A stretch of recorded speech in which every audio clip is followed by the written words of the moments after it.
Good morning once again, everybody. We are going to focus on a certain billionaire that shall not be named, but you can obviously figure out who. Um, I'm sure.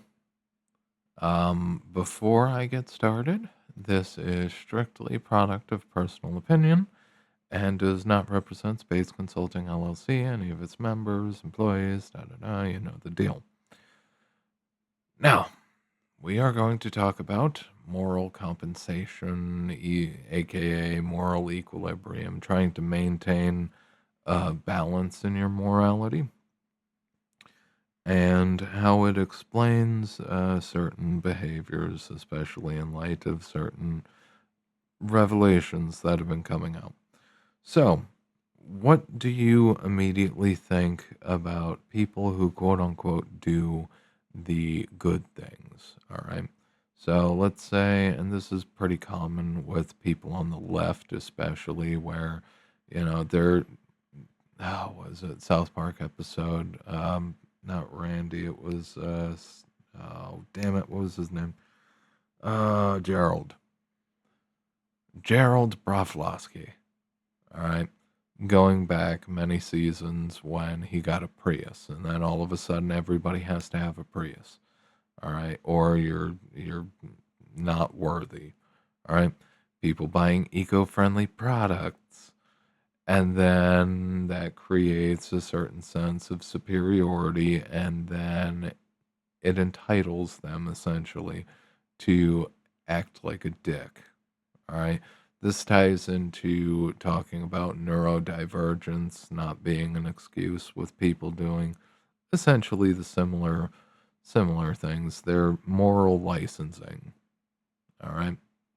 So they try to keep a relative moral balance. They try to maintain equilibrium. They do a whole bunch of nice things. Now, these nice things don't have to actually be nice things, they just have to be sold as being nice things. So, with the Prius, obviously, you're contributing less to carbon emissions, less to pollution. It's just the good and right thing you should do is to buy a Prius. All right. Or you buy an eco-friendly water bottle that's still made of plastic. You know, But for these people, the way that, and this is common with the majority of the population, they do good things in order to excuse doing bad shit later. All right.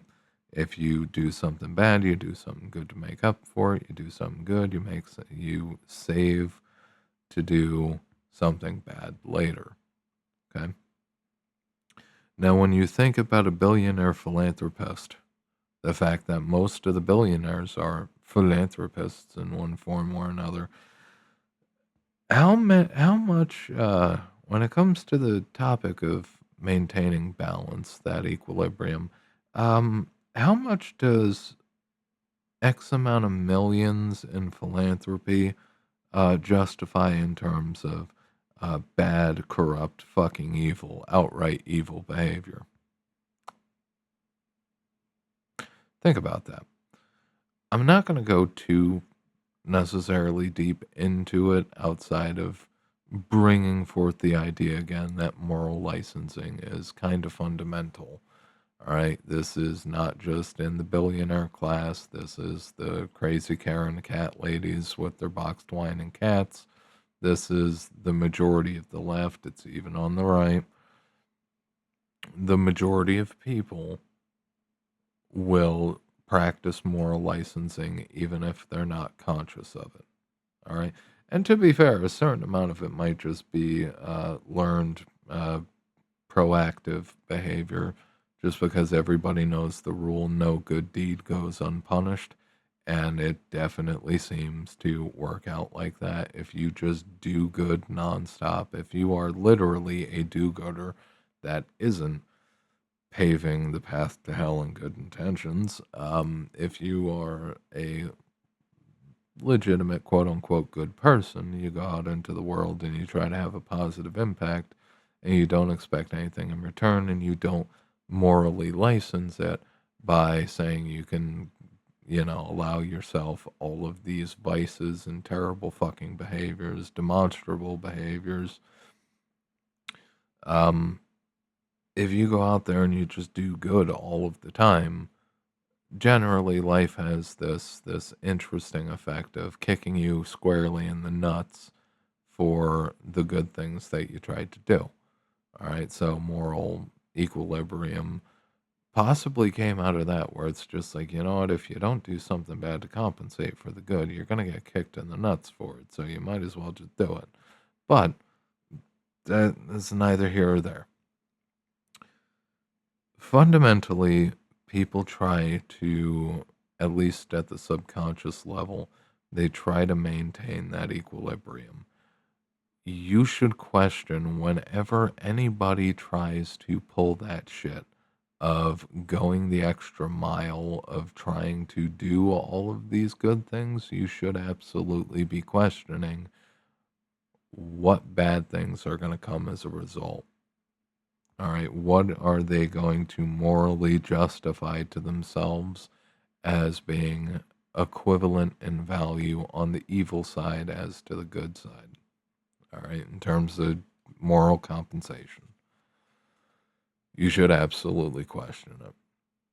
All right, now this is more so focusing, I will say, on just normal people in the day to day shit, because honestly, of course, if you've been listening to me for a while, you know that I'm not exactly big on the left recently. I'm kind of annoyed with a lot of the shit coming out of the left, all right?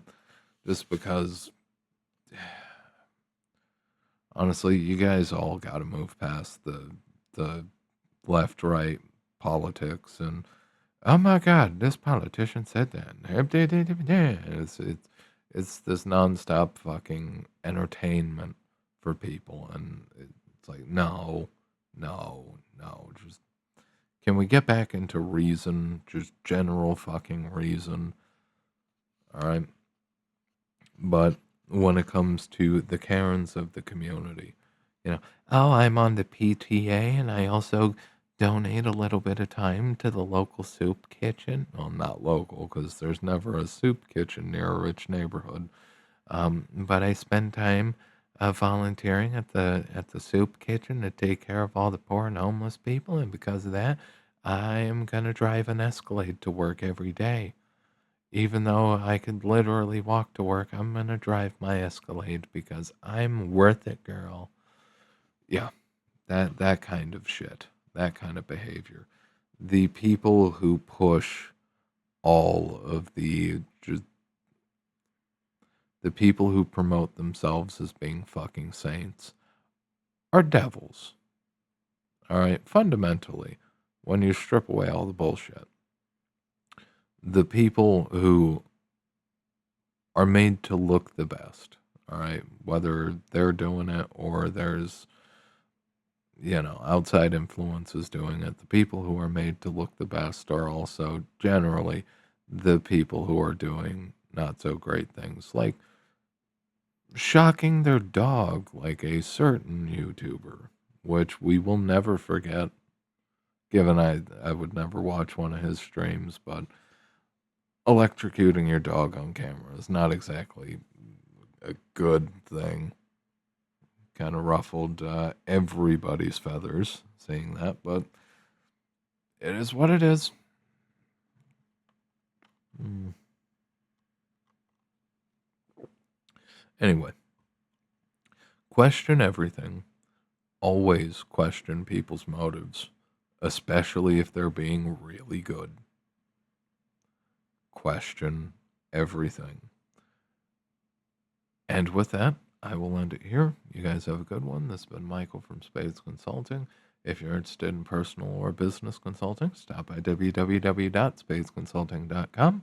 If you are interested in written content, stop by the Substack. It is linked in the description box below, as well as being found in the navigation menu for the site. If you appreciate the video, like, favorite, sub, share, ding the bell, click the bell, do all the things to the bell that you could possibly want to do. Leave a comment. I do read them. And I will see you all next time.